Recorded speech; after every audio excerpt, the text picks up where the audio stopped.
Queridos amigos, sejam bem-vindos a mais um vídeo no canal Poptopia. Que X-Men é a melhor revista mensal em bancas, vocês já sabem. Agora que ela é a mais pontual, vamos descobrir nesse vídeo, onde eu vou fazer uma resenha dupla de X-Men 13 e 14 para contextualizar quem está atrasado aí na leitura. Confere depois da vinheta.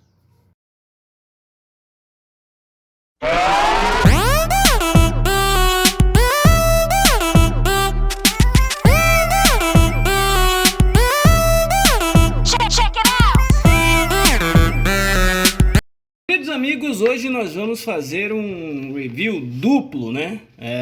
Quando a Panini anunciou que X-Men seria quinzenal, eles não estavam brincando. Tem mês que atrasa um pouquinho, mas tem mês que já chega de dupla nas bancas. E X-Men número 13 e X-Men número 14 estão aqui e nós vamos aproveitar para falar sobre essas duas edições em um só vídeo. De começo, vamos falar sobre X-Men 13, que traz aqui a continuação do que vem acontecendo no título dos Carrascos, né? Onde a Kitty Pryde está desaparecida, a Kate, e a Emma Frost acaba descobrindo o que aconteceu com ela, e agora se inicia toda uma investigação para jogar luz sobre os eventos que antecederam a descoberta desse crime contra a mutante, líder da equipe dos Carrascos. Mas esse não é o ponto alto dessa edição, tá? Aliás, um comentário que eu queria fazer é a importância da leitura das páginas brancas nessa fase do Jonathan Hickman. Todas as edições, da maioria dos títulos, tem algum acréscimo nessas páginas em branco. Esse aqui, por exemplo, Diamante Vermelho. Todas as melhores notícias e fofoca do Bar Sinistro. São informações que complementam algumas lacunas deixadas pela história. Então, essas páginas em branco elas são fundamentais para a leitura e para a compreensão. Talvez o ponto alto dessa edição número 13 seja a última história dessa edição, mas a X-Force do Benjamin Percy continua muito bem. E essa edição de X-Men, ela reúne dois números da X-Force dedicados especificamente a resolver o dilema da Dominó. A Dominó ela sofreu no início da série, ela foi sequestrada e teve parte da sua pele arrancada para servir como enxerto em soldados que foram infiltrados na ilha de Krakoa, onde vivem os mutantes. E desde então ela vem lidando com os traumas desse sequestro. Agora ela resolve partir para resolver usando uma terapia pouco convencional e lidando também com o surgimento de uma assassina de aluguel, uma mercenária que detém poderes muito parecidos com o dela. Então, são duas edições, a 7 e a 8, inteiramente focadas na Dominó. É interessante porque é uma personagem que poucas vezes ela tem o seu lado mais humano aprofundado, o seu lado psíquico, emocional explorado. E aqui ela não só explica um pouco mais dos seus poderes, como também dos seus relacionamentos e a forma como ela vê essa nova fase dos mutantes. Conta aí com a ajuda do Colossus também, que passou por alguns traumas, e os dois juntos partem para resolver essa situação. X-Men 13 também continua o arco do Wolverine, um arco que vem colocando Logan enfrentando seus aliados. Isso não é a primeira vez que acontece. Ele foi, vamos dizer assim, possuído pela Garota Pálida, de quem pouco se sabe.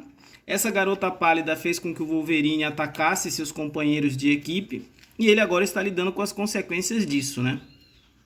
O Logan ele conseguiu se recuperar devido ao seu fator de cura, mas ele está lidando com os outros da equipe que não conseguiram se recuperar e estão sendo tratados pelos médicos, pela ciência de Krakoa. O interessante aqui é que mostra um lado de que o Jonathan Hickman, quando ele pensou tudo relacionado a essa nova fase dos X-Men, que eles teriam alguns remédios para lidar com os problemas dos seres humanos, ele trouxe também que remédios que seriam negociados diretamente com governos estão sendo contrabandeados, traficados e transformados em droga.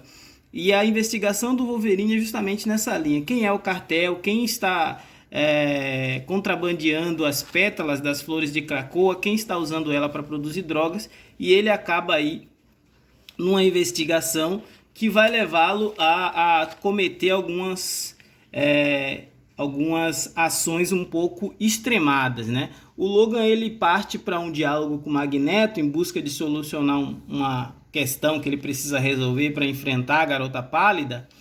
E Magneto faz referência a um livro clássico do Dante Alighieri. Ele faz uma referência à Divina Comédia e especificamente ao volume Inferno, que é o primeiro volume da saga onde o personagem conhece os diversos círculos do inferno, do purgatório e, por fim, do paraíso. Aqui o Magneto comenta que a origem da palavra adamantium se teria ali no inferno, um metal que é forjado justamente nos ossos do Wolverine, é o esqueleto de adamante que faz dele um personagem tão especial. Então esse é um título que é para ficar de olho. O título do Wolverine vai ser muito importante para as vindouras sagas dos X-Men, mas como eu disse, o ponto alto dessa edição está na última história, que é o X-Men Gigante, Jean Grey e Emma Frost. É uma história escrita pelo Jonathan Hickman e desenhada pelo Russell Dauterman. Daniel, por que essa história é tão importante? Essa história é importante porque ela se chama Resgate Psíquico e faz referência a uma outra história que 20 anos atrás foi publicada com esse mesmo nome, né? No mês de setembro de 2001, se eu não me engano, vou voltar aqui já, a Marvel ela fez uma homenagem aos atentados do 11 de setembro e essa homenagem se deu através de histórias onde os personagens estavam em silêncio, era o mês do silêncio. E a história dos X-Men naquele mês se chamava Resgate Psíquico, durante a fase aclamada do Grant Morrison com o Frank Quitely como desenhista. Como que começa essa história? Silêncio, resgate psíquico em andamento. Então, a Emma Frost e a Jean Grey, 20 anos atrás, se reuniam para promover o resgate da mente do Professor X, que estava no corpo da Cassandra Nova, né? Essa história ela foi parte do arco Planeta X, né? Não, do arco Imperial, e mostrou muitos eventos que iriam abalar as estruturas dos X-Men naquela fase do Grant Morrison, mas principalmente explorou o relacionamento de rivalidade entre a Emma Frost e a Jean Grey. Então o que acontece 20 anos depois? O Hickman e o Dauterman colocam as duas juntas, dessa vez para promover o resgate psíquico da Tempestade, que foi vítima, né, de um ataque, e a arte do Dauterman, meu amigo, é uma coisa sensacional. Esse Wolverine, esse Ciclope e a Jean Grey deles, eles são assim, tipo, parece uma família, a verdadeira família real dos mutantes, né? A feição da Tempestade, a dinâmica de você tentar entender uma história em quadrinhos sem balões é realmente de uma riqueza bastante inovadora. A forma como eles escolheram também explorar o lado psíquico, a cabeça da Tempestade, é uma forma assim muito bacana, porque é cheio de metáforas, cheio de metalinguagem. Então, em alguns momentos parece que você está vendo um reino de Wakanda, outros momentos parece que você está vendo um reino africano, mas depois vem elementos que remetem a personalidade da Aurora Monroe, que é a Tempestade, e em meio a tudo isso a gente tem a Emma e a Jean tentando lidar com as suas diferenças. É o ponto alto dessa edição. Eu costumo dizer que X-Men é o grande título mensal nas bancas hoje, e essa edição não deixa a desejar. Na sequência, X-Men 14, a gente tem também, deixa eu só reforçar uma informação, as duas edições, elas têm 168 páginas, né? 168 páginas e continuam custando lá os R$ 24,90. Em X-Men 13 a gente tem duas histórias do Wolverine, uma história duas histórias do Carrasco, uma história do Carrasco, duas da X-Force e a X-Men Gigante. Já em X-Men 14, nós temos aqui a estreia do título do Cable, uma edição dos Novos Mutantes, uma edição dos Carrascos, duas edições dos X-Men e uma da X-Force. A história já começa com os Carrascos lidando ainda com aquela investigação relacionada ao que aconteceu com a Kate Pryde, e as consequências disso vão ser devastadoras para o relacionamento do Clube do Inferno.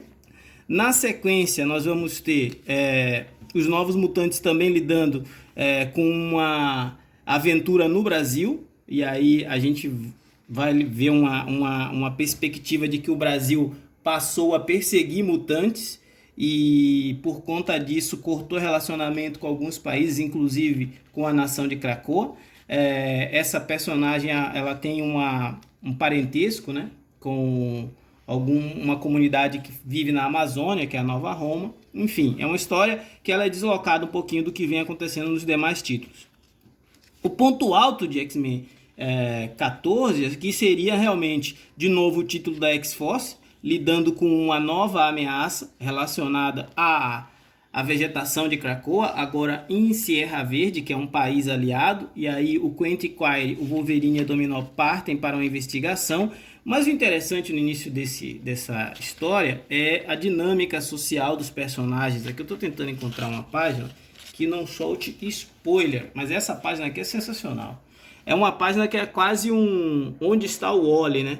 Eu acho que o grande barato dessa nova fase do Hickman é explorar todo e qualquer mutante que já tenha sido criado. Acho que aqui tem desde o Homem Múltiplo ao Homem de Gelo, passando pelo Guido, Carrosela, pelo Apocalipse, pelo Quatro Braços. Então a gente tem mutantes conhecidíssimos e outros bem obscuros, mas todo mundo convivendo pacificamente aqui em Krakoa. Ponto alto dessa edição talvez tenha sido a estreia da revista mensal do Cable. É uma revista mensal que promete muito. Eu gostei dessa primeira edição. Mostra o jovem Cable lidando com a vida em Krakoa. É uma história do Gary Duggan com arte do Phil Noto.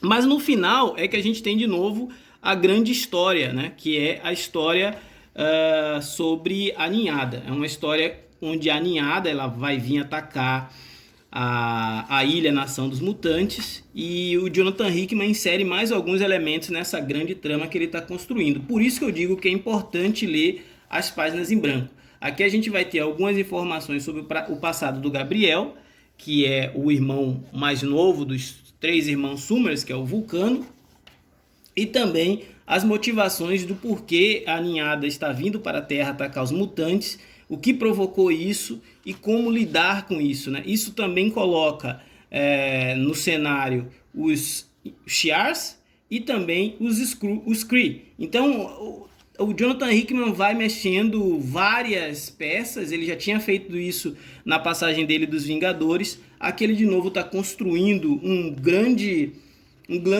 cenário onde vários núcleos de personagens da Marvel vão se encontrar para algo que promete ser muito grande no futuro. Eu estou gostando bastante dessa fase. Requer uma leitura com atenção, requer muitas vezes voltar, ficar atento às entrelinhas, porque ele está construindo um plano que vai, com certeza, marcar a história dos mutantes por muito tempo. Então, queridos amigos, como eu sempre digo, falar de gibi é sempre bom. Esse foi um bate-papo sobre X-Men 13 e 14. Forte abraço e até a próxima.